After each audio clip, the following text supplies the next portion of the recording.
what's up, everybody, and welcome to episode number 5. We're just ripping through these, every week we're getting something new, and today we're going to talk about open houses, and I think it's such an important topic because it's something that every realtor does, right? It's the lifeline of our business. It's how we get introduced to new buyers and clients and just get ourselves out there. Mm-hmm. And I think there's a lot of misconceptions about the open house, like, hey, we'll just throw it on the MLS and activate that open house and just put out some signs and show up, and that's pretty much all we need to do, right, Vance? The worst thing I ever hear from people is, I held an open house yesterday and it was dead.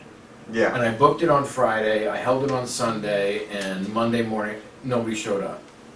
Yeah, I mean, just to kind of elaborate on that, if you're booking your open house, like you're putting it, like you're adding that to the MLS, it takes probably 24 to 48 hours just for it to saturate into the digital world. So it not only updates on the MLS, but it goes to like Zillow, Trulia, Redfin, all those websites, and those take time to saturate in the market. And then they send out email blasts like on your behalf. If like people have like saved and liked the property, then they'll get those updates. And so to like do it the morning of or the day of is why? Yeah. Just stay home. Yeah. No, seriously. I mean, I've seen a number of different ways people do open houses. I knew one agent who never even put them on the market. I mean, online. He just put signs out. He said, "Oh, I put out enough signs that I'm going to get enough people to come through." But you get people coming through who are just looking at the house. They have no idea what it's about. Right. They may not even be serious, buyers. Yeah. I mean, you put out 25 signs. Yes, you're going to pull people in. But you want to pull 100 people in who aren't interested in the house. You want to pull 10 people in who saw it, know all about it, and want to know more about it. Exactly. So, I mean, since we've been through or seen all these types of war stories, we want to talk to you guys today about some best practices when it comes to your open house. And the mindset that I have whenever I do my open houses is I think I have an event mindset. So the idea is that this open house is an event. It's going to be something special. I'm going to make it something special because it's part of my resume. So when buyers and sellers walk in, because you're not just going to get the buyers that are going to walk in to buy it, you're going to get the neighbors. And if the neighbors meet you and they like what you're doing at the open house and how it's presented, they're going to want to hire you for the next deal, right?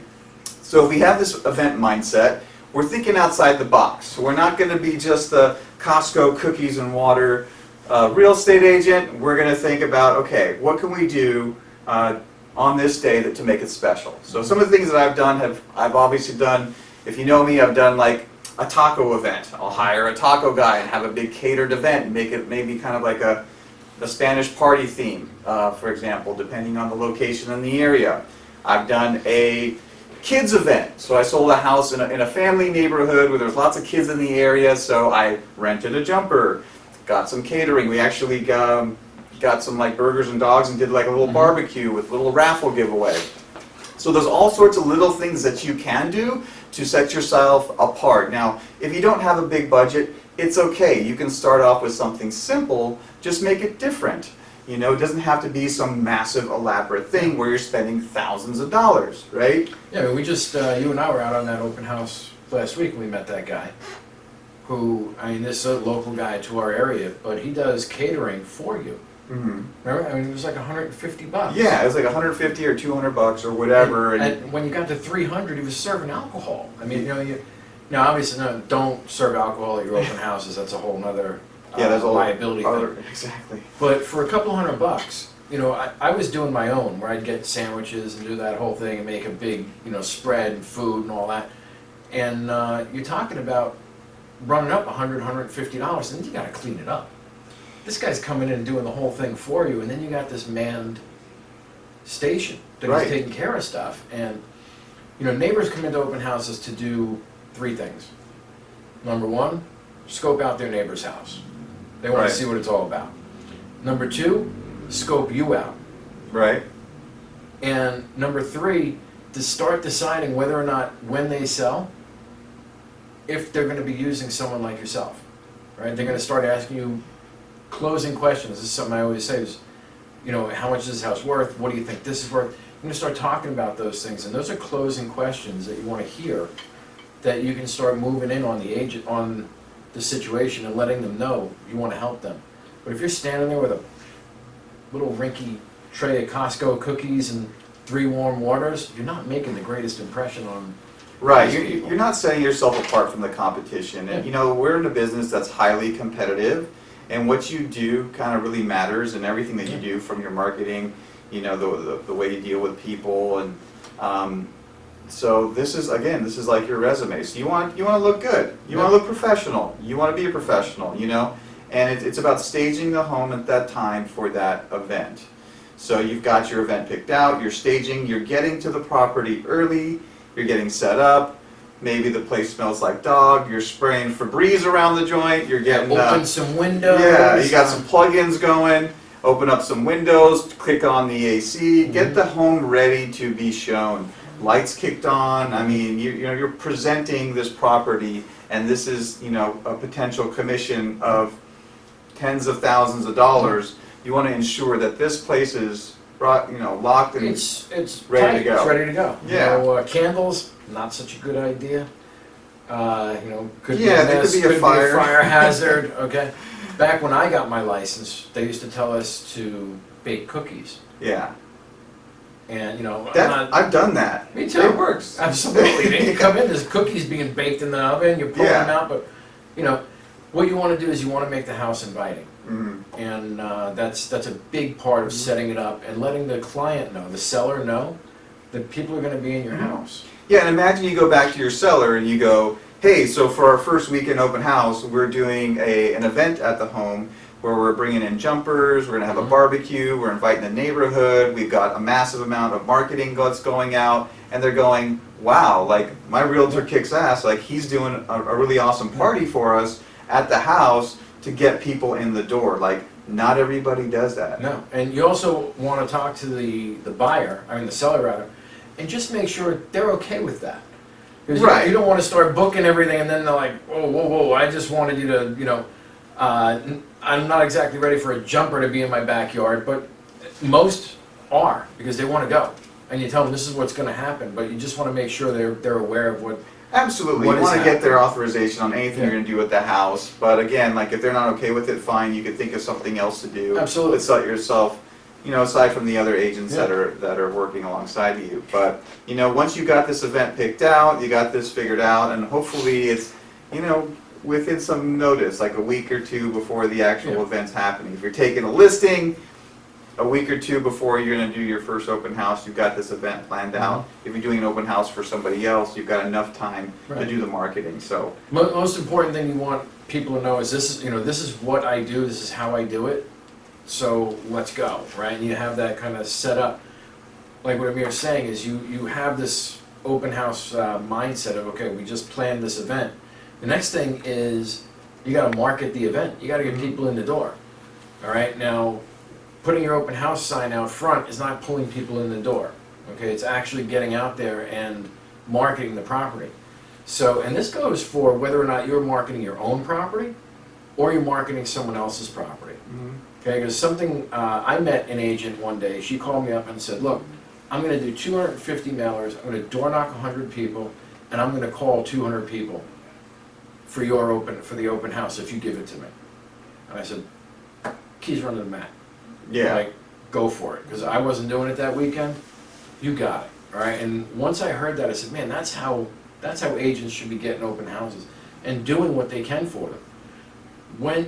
When you do that, now, the second part is you ask the agent, are you okay with me creating flyers for this open house? All right, now you can put your photo on there, all right, you know, supplied by XYZ agent or company. But, you know, give them some credit, but take the credit for the open house. They give them Absolutely. the credit for the listing, take the credit for the open house. You go door knocking with that flyer, okay?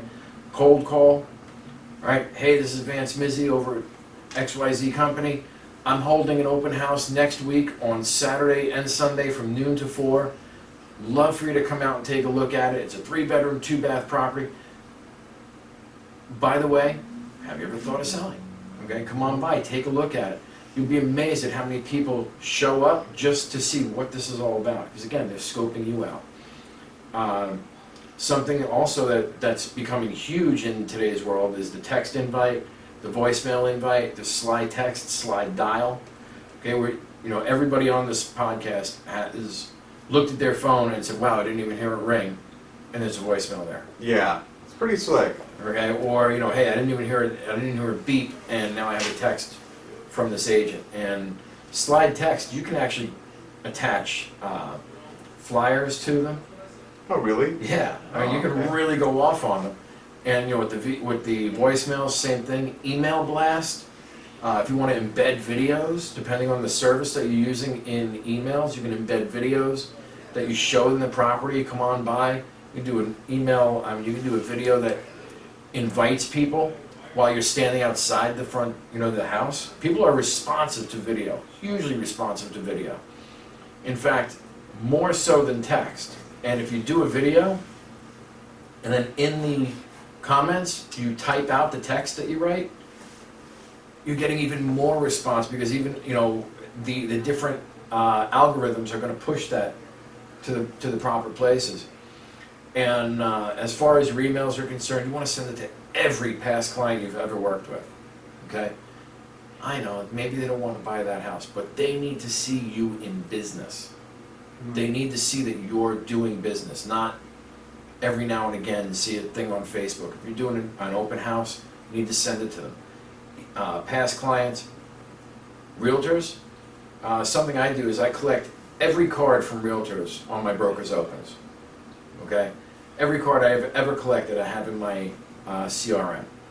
And anytime I'm doing a open house or a new listing, I send it right to them, right? They're one of the first people to get it. Why? Because they know me, they've been to my open house, and now I'm sending them a personalized email that says, hey, come to this one. Mm-hmm. Right? And now you're inviting. What do people want to be? They want to be invited. They want to know that you know who they are. They want to know that you remembered them. Okay? And you do remember them. And sometimes we forget. Okay? And again, the past clients, it's huge. I mean, every past client you've ever had should see your business. Right? And this is going into your own marketing. As you close deals, you send your past clients, hey, just close this deal. All right? As you open deals, just put this property in escrow. As you list them, okay? Your past clients, there's so many times you can touch them with this information. And a lot of times we're like, well, you know what, I'll send them a Christmas card. They don't want a Christmas card, okay? They don't want a Christmas card. They want to know that their agent is kicking butt and their agent is active. Exactly, and the marketing portion of this is so critical, and I think this is where all the money is. So yeah, I mean, people are going to come in, you want them to buy the house or whatever, but being able to reach out to people with a reason to call them, or a reason to email them, or touch them for, and remind them that you're in this business is really where all the value is, I think, in the whole open house scheme of things. Because if you're going around calling neighbors and you're letting them know about the newest listing or this open house that you're having, you have that reason to call. They're not going to think you're annoying or trying to sell them something. You're just providing them with information. Right. And now you might open up a conversation with them about what they may be able to do with their property. And maybe they might be selling, or know somebody who's selling, or know somebody who wants to move to the area. And now you've got a lead based on you doing an open house, maybe for somebody else. Yep. Maybe it's some stale inventory. Who knows what it is. But now you've got this additional opportunity because you're doing this work 1 week ahead and prepping for this open house, right? And that's where the money is in this business. And that's where most agents, I think, fail, is they don't realize the opportunity. They just think, well, I'm just going to get the opportunity based on putting the signs out, right? And maybe having the other broker or whoever owns the listing click it on that night before, and whoever comes there are the only leads that I can get.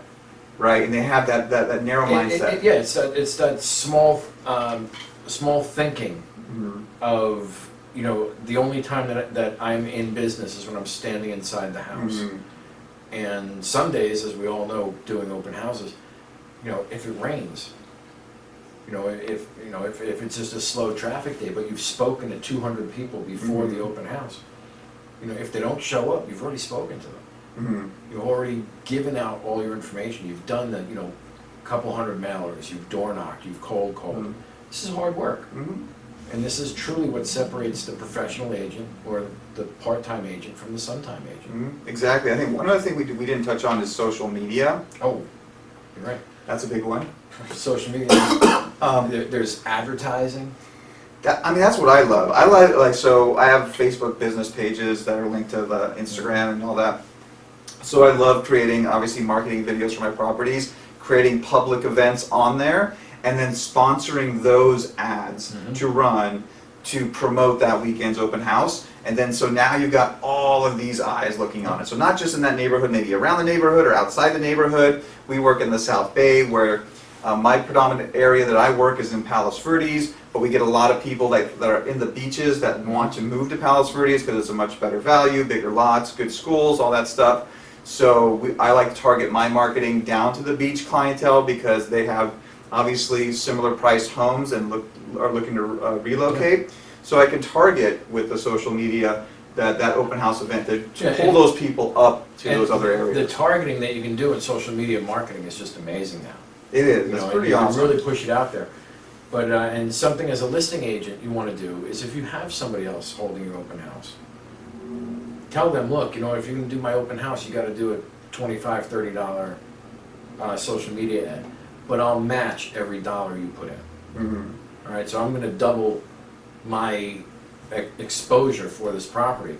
And now when the guy says, well, I'll do 50, you say, okay, I'll do 50. Now you turn to your seller and say, look, we just did $100 worth of social media advertising. Don't leave it on whoever's doing it. It's still your listing. It's your job to sponsor and to promote. And really when you allow another agent to do your open house, what you're really doing is multiplying your efforts. Right. That's the name of the game. Right. So, all right, what else we got going on? All right. The day of the event. So you've created your event, you've done all this marketing, it's game day, right? So what are we going to do on game day? And I think a best practice that I like to use is obviously having a two-man team. Yes. So having a partner. So not only for safety, because that's obviously an issue now at open houses. Like if you're doing open house alone, you never know who's going to walk in. They might pull a gun at you, whatever. If you're a female, you may not want to be alone, and depending on what your situation is or the area. So having a two-man team is always best. And can I expand on sure. the two-man team? Have an agreement. Yes, you have to have you have to have an agreement in place to discuss how are you going to divvy out the leads. Are you going to take all the seller leads? Are you going to take the buyer leads? Are you going to split everything down the middle? Are you now partners with this person? But it's a best practice, so you might do it on your own, and it's okay. Or you get a lender or a title officer to sit with you. That's another great idea. You get some sort of affiliate. You get a lender, title officer, maybe a friend of yours. You may be a spouse or somebody that wants to kind of be your assistant for the day. Maybe one of your children, depending on how old you are, or maybe your assistant. Right. Or maybe your assistant if you're rocking in. Maybe you got an assistant. But two-man team is always recommended. And obviously getting there early, getting the house set up, getting it ready for showing. But the two-man team, the way the two-man team is going to work is you're going to have one person at the front door. So one person at the front door greeting clients. Right. And they should be holding an iPad. And on that iPad you should have an app called Open House Pro, which is a software built to take down all the client's information, name, email address. It asks them a series of questions like, do they have an agent now? Are they pre-approved? How'd they hear about you? So you'll greet them at the door, and the line I like to use is, due to liability reasons, the owner wants everybody to sign in and be quiet and hand them the iPad. Don't say, oh, could you please sign in? No. They're going to say, no. No, I'm not going to share my information. But if the owner wants to know due to liability purposes, now it sounds serious, which I'm sure it's a good idea, right, Vance? Have you ever had an open house where you had something stolen out of the house? No, I had. Wasn't there a situation? Yeah, I had an open house, real quick story, I had an open house that we held it open every weekend until it sold. And it was in Manhattan Beach, it was a large sum, it was a high dollar. And the day before we were closing, the buyer, love him to death, called me up and said that his $30,000 Rolex was missing. The buyer or the seller? Seller. Oh. Seller called me out and he said, my $30,000 Rolex is missing. What are you going to do about that? That's not a good phone call to get. And it didn't even click with me when he called me. I was like, oh my God, his watch is really stolen. And I said, I had everybody sign in on Open Home Pro. I have anybody who ever walked through that home, their name, phone number, and email address. Meet me at the Manhattan Beach Police Station in 15 minutes. I'll download the information for them. It'll give them everybody who walked through the house. All of a sudden he says, well, let me talk to my wife before we do that because her brother may have brought the watch back to a different country with him. And I immediately thought to myself, oh my God, this guy is trying to get 30 grand out of me. Knowing I'm getting this huge commission. And he was just gonna squeeze me for it. And if I didn't have a list of everybody, that's grand larceny. And he's telling me that I'm responsible for it, and he's gonna go down to the police station because he's not sure what I was up to. That's horrible.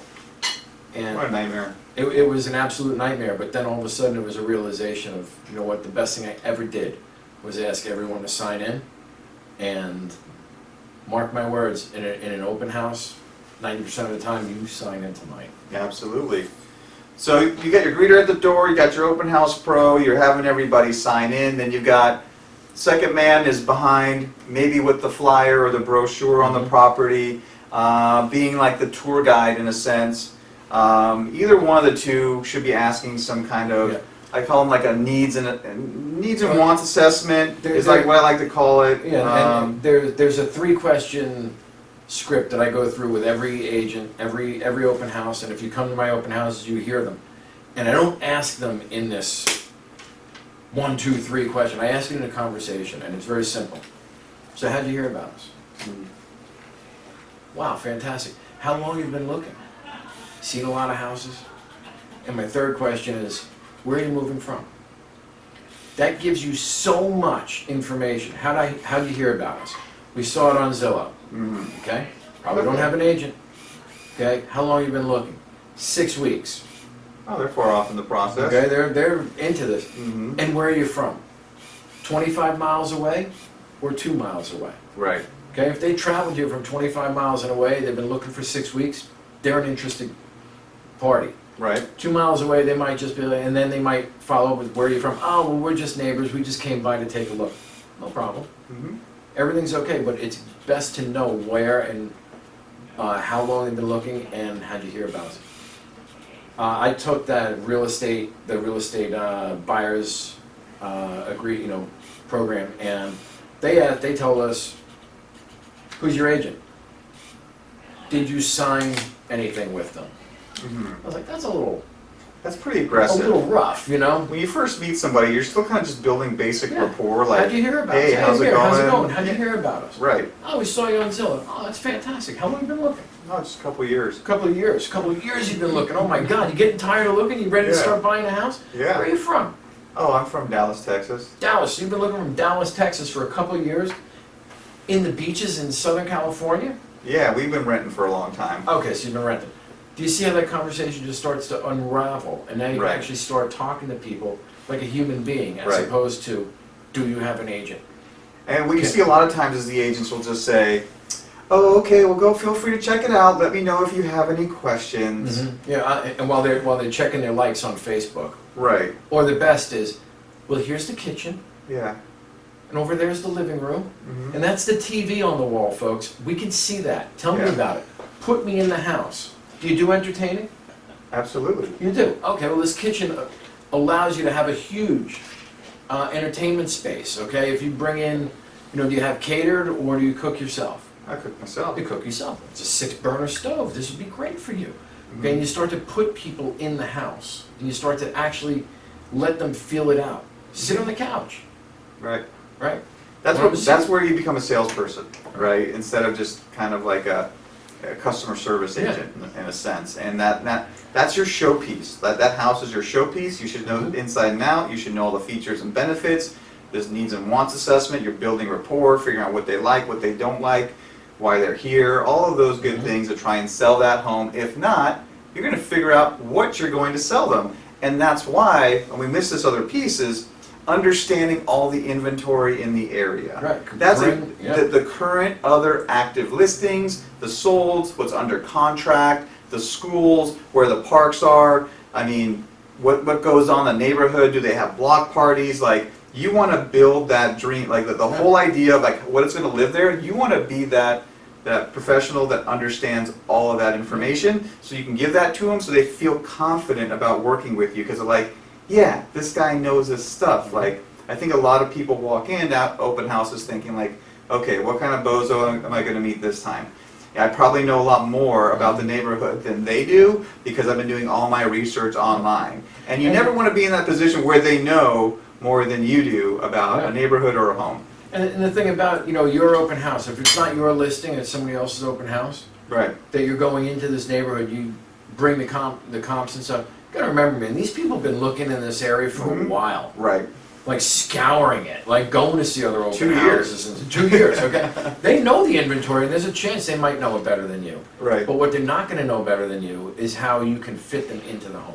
Right. Okay, how you can present that house. And then by what Amir said, bring the competitive inventory. Well, you know what, do you like this house? Well, there's another house down the road. Why don't we go take a look at that one? You were saying, I've done that. I've done that. I've had open houses on my particular listing where I knew the inventory in the neighborhood, and I shut down my open house because I saw this buyer to be a motivated, qualified buyer, and I'm like, okay, well, let me lock up. Let's go down the street. It's on a lockbox. Let's go check it out. So now I'm spending more time with the guy. I've now just become his realtor. That's right. I'm showing him more property. He's looking at me like I'm like the neighborhood expert, because I'm showing him other properties in the neighborhood which he may not even know about. And I knew the house was a dog. I just took him to that house to show him that dog, and then he came running back to my house, called his kids, and his kids came over, and next thing you know, we're in escrow. Yep. Right? And that's kind of the name of the game. All the time. Mm-hmm. And knowing your stuff, knowing what's out there, and knowing pricing, that's what the game is. That's what being a realtor is. So, But Amir, I'm here because I love the architecture. you like the architecture? Shut up. Okay. It doesn't pay the bills with the architecture unless you're the architect. It's good. Yeah, it's gonna be, there you go. It's going to be knowing what's out there and knowing how you can put people in those houses and make them feel like they live there. We're just solving their problem. Yeah. Their problem is they need a house, and we got to put them in the right direction. So. Last thing on hosting, if your client says no water, no food or anything like that in the open house, I'll always bring a 6-pack or a 12-pack of water. While I'm talking to you, I'll say, "You want a bottle of water?" Go over to the fridge, grab them a cold water, and hand it to them. It just put them in that house. It just put their feet on the ground, like, huh. Right? And they open that bottle of water up and they start drinking it, and they're talking to you. All of a sudden, everything starts to melt away. Okay, it could literally be as easy as handling an 89-cent bottle of water. Right, and that extra layer of rapport was just built. Good. So let's say all that's done. So now you got a big list of people to talk to, right? Wait, last thing. Okay. If your open house is open till 4 o'clock, you stay till 4 o'clock. Right. Don't be like, well, there's not a lot of people here. It's 3:30. I'm just going to shut down early. You're not closing up at 10 to 4. You're closing up at 4. If you're there till 4:30, so be it. It's more business for you. If you're closing at 3:30 and another client walks up there at 4 o'clock and you're not there, folks, how many times have you gone to a store, rattled the doors 10 minutes before they were open, before they were supposed to close, and thought, why on earth are they closed now? They weren't supposed to close till 4. I guess you gets a call. Oh yeah, the listing agent. Or even the seller might even get a call. Then the listing agent. Yeah. And you're just in a bad situation. World of hurt. So So you close it on time. Thank you. Appreciate that. Now it's a follow up. How do you get in front of these past people? You got to follow up within. Amir and I talk about this all the time. 24 hours or less. Yeah, okay? I mean you're fresh in their mind that same day. If you send them a follow-up thank you text, like, it was really nice meeting you and your family, thanks for stopping by the way, here's my info, by the way, here's that listing that I was telling you about at the open house, when are you available to get together so we can look at some more houses? And Open Home Pro is going to do a little bit of it for you if you set it up properly and you use the pay service. It actually emails the client Mm-hmm. as they leave. That's kind of cool. Okay, where it sends them all the information on the property, but that's not enough. No, because the email, they may not even check their emails. Yeah, It might go to junk or Right, they- whatever. Like, you they want to get know- in their face on a phone call Right. and a text right away, letting them know, hey, thank you, nice Mhm. meeting you. You know, let's get together. Let's look at some more property together. And if you call them, they don't answer, you text them. Mm-hmm. And when you call them, you leave them a voicemail. Okay, you communicate with people on any level you can and see what they respond to. If anything, if they came through and they just don't even like the house, ask them for feedback. Yeah. You know, they might be looking at other houses, or it might be a neighbor, and just say, hey, you know what, do you have any feedback for the seller?